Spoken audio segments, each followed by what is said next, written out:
Hi friends, welcome back to Veena Bharath YouTube channel. ಯಾರೆಲ್ಲ first time ನಮ್ಮ channel ನೋಡ್ತಾ ಇದ್ದೀರಾ ಮರಿದೆ ಲೈಕ್ ಮಾಡಿ, ಶೇರ್ ಮಾಡಿ, ಹಾಗೆ ಸಬ್ಸ್ಕ್ರೈಬ್ ಮಾಡ್ಕೊಳ್ಳಿ. ಮರಿದೆ ನೋಟಿಫಿಕೇಷನ್ ಬೆಲ್ ಐಕಾನ್ನ ಕ್ಲಿಕ್ ಮಾಡಿಕೊಂಡ್ರೆ ನಿಮಗೆ ತಕ್ಷಣ ನನ್ನ ನೆಕ್ಸ್ಟ್ ವೀಡಿಯೋ ಅಪ್ಡೇಟ್ ನೀವು ಫಸ್ಟ್ ಟೈಮ್ ನೋಡ್ಬೋದು. ಹಾಗೆ ಇವತ್ತಿನ ರೆಸಿಪಿ ಬಂದು ಬಿಸಿ ಬಿಸಿಯಾದ ಬೇಳೆ ಬಾತ್, ಅಂದರೆ ಬಿಸಿಬೇಳೆ ಬಾತ್. ಬನ್ನಿ, ಬಿಸಿಬೇಳೆ ಬಾತ್ಗೆ ಏನೆಲ್ಲ ಬೇಕು ಅನ್ನೋದನ್ನು ರೆಡಿ ಮಾಡ್ಕೊಳ್ಳೋಣ. ತುಂಬ ಸಿಂಪಲ್ ವೇನಲ್ಲಿ ಹೇಗೆ ಬೇಗ ಸುಲಭವಾಗಿ ಮಾಡ್ಕೋಬೋದು ಅಂತ ತಿಳಿಸ್ಕೊಡ್ತಾ ಇದ್ದೀನಿ. ಇದರಲ್ಲಿ ಸ್ವಲ್ಪ ಬೀನ್ಸು, ಎರಡು ಕ್ಯಾರೆಟು, ಹಾಗೆ ಒಂದು 3 ಗೆಡ್ಡೆಕೋಸು, 1 ಕ್ಯಾಪ್ಸಿಕಮ್ನ ತೊಗೊಂಡು ನಾನು ನೀಟಾಗಿ ವಾಶ್ ಮಾಡಿಕೊಂಡು ಅದನ್ನು ಹಚ್ಕೊಳ್ತಾ ಇದ್ದೀನಿ. ಇದರಲ್ಲಿ ನಿಮಗೆ ಮತ್ತು ಟೊಮ್ಯಾಟೊ ಮತ್ತು ಈರುಳ್ಳಿ ಕೂಡ ಬೇಕಾಗುತ್ತೆ. ಹಾಗಾಗಿ 2 ಈರುಳ್ಳಿ ಮೀಡಿಯಮ್ ಸೈಜ್ದು ಮತ್ತು ಒಂದು 5 ಟೊಮ್ಯಾಟೊನ ತೊಗೊಳ್ತಾ ಇದ್ದೀನಿ. ಇದನ್ನು ಕೂಡ ವಾಶ್ ಮಾಡಿ ಹಚ್ಚಿ ಇಟ್ಟು ರೆಡಿ ಮಾಡ್ಕೊಳ್ತಾ ಇದ್ದೀನಿ. ತರಕಾರಿನ ಇದರಲ್ಲಿ ನಾನು ಒಂದು 1/4 kg ಅರ್ಧ kg ಹಾಕಿದ್ದೀನಿ, ಮಿಕ್ಸಡ್ ತರಕಾರಿ. ನೀವು ಬೇಕಿದ್ದರೆ 4 ಜನಕ್ಕಾದರೆ 1/4 kg ಅರ್ಧ kg ತುಂಬಾ ಜಾಸ್ತಿ ಆಗುತ್ತೆ, ಇನ್ನು ಸ್ವಲ್ಪ ಕಡಿಮೆ ಮಾಡ್ಕೋಬೋದು.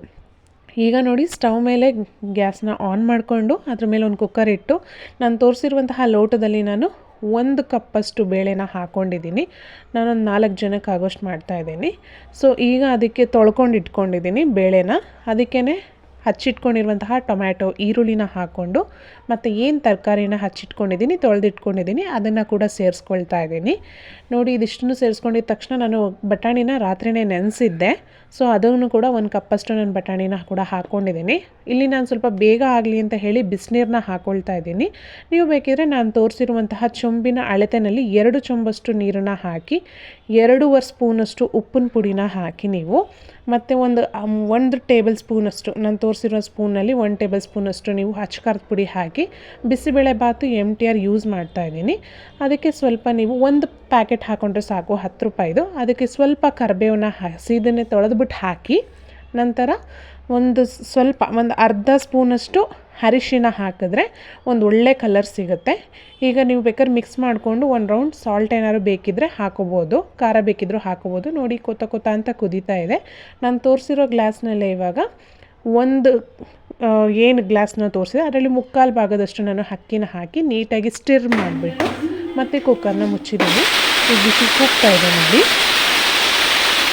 ಸೊ ಈಗ ವಿಸಿಲ್ ಕೂಗ್ತಾ ಇದೆ. ಈ ಥರ ನಾನು ಒಂದು 3 ಕೂಗನ್ನ ಕುದಿಸ್ಕೊಂಡಿದ್ದೀನಿ, ಸ್ವಲ್ಪ ಚೆನ್ನಾಗಿ ಬಂದಿದ್ದು ತುಂಬ ಚೆನ್ನಾಗಿರುತ್ತೆ ಅಂತ. ಈಗ ನೋಡಿ, ವಿಸಿಲ್ ಆರಿದೆ, ತೆಗ್ದಿದ್ದೀನಿ. ನೋಡಿ, ತುಂಬ ಜಾಸ್ತಿ ನೀರು ನನಗೆ ತೆಳ್ಳೆ ಹಾಗೂ ಇಲ್ಲ, ತುಂಬ ಜಾಸ್ತಿ ಗಟ್ಟಿ ಆಗೂ ಇಲ್ಲ, ಒಂದು ಮೀಡಿಯಮ್ ಲೆವೆಲಲ್ಲಿ ಬಿಸಿಬೇಳೆ ಬಾತು ಒಂದು ಪರ್ಫೆಕ್ಟ್ ಕನ್ಸಿಸ್ಟೆನ್ಸಿನಲ್ಲಿ ಇದೆ.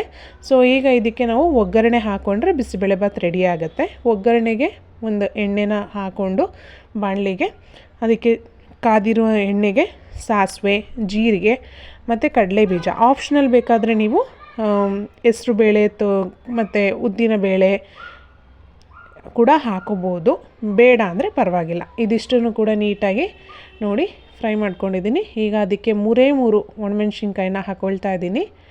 ಮತ್ತು ಇದರಲ್ಲಿ ಕರಿಬೇವು ಕೂಡ ಒಂದು ಎಲೆನ ತೊಗೊಂಡು ಹಾಕ್ಕೊಳ್ತಾ ಇದ್ದೀನಿ. ಈಗ ಇದಿಷ್ಟನ್ನು ಒಗ್ಗರಣೆ ಆಗಿರೋದನ್ನು ಇದಕ್ಕೆ ಎತ್ತಿ ಮಿಕ್ಸ್ ಮಾಡ್ಕೊಳ್ತಾ ಇದ್ದೀನಿ. ನೋಡಿ, ಎಷ್ಟು ಚೆನ್ನಾಗಿ ಮಿಕ್ಸ್ ಆಗ್ತಾಯಿದೆ. ಇದಕ್ಕೆ ಬೇಕಿದ್ರೆ ನೀವು ಕೊಬ್ಬರಿ ತುರುನಿ ಕೂಡ ಆ್ಯಡ್ ಮಾಡ್ಕೋಬೋದು. ನಾನಿಲ್ಲಿ ಬಿಸಿಬೇಳೆ ಬಾತ್ ಯೂಸ್ ಮಾಡೋದಕ್ಕೆ ನಿಮಗೆ ಯಾವುದೇ ರೀತಿ ಹುಣಸೆಹಣ್ಣು ಯೂಸ್ ಮಾಡಿ ತೋರಿಸ್ತಾ ಇಲ್ಲ. ನಾನು ಜಾಸ್ತಿ ಟೊಮೆಟೊ ಹಾಕಿರೋದ್ರಿಂದ ಹುಣಸೆ ಹುಳಿಯನ್ನು ಬೇಕಾದರೂ ನೀವು ಅದನ್ನು ಇಡುವಾಗಲೇ ಹಾಕೋಬೋದು. ನೋಡಿ ಫ್ರೆಂಡ್ಸ್, ಬಿಸಿಬೇಳೆ ಬಾತು ಬಿಸಿಯಾಗಿ ಸೂಪರಾಗಿ ರೆಡಿ ಆಗಿದೆ.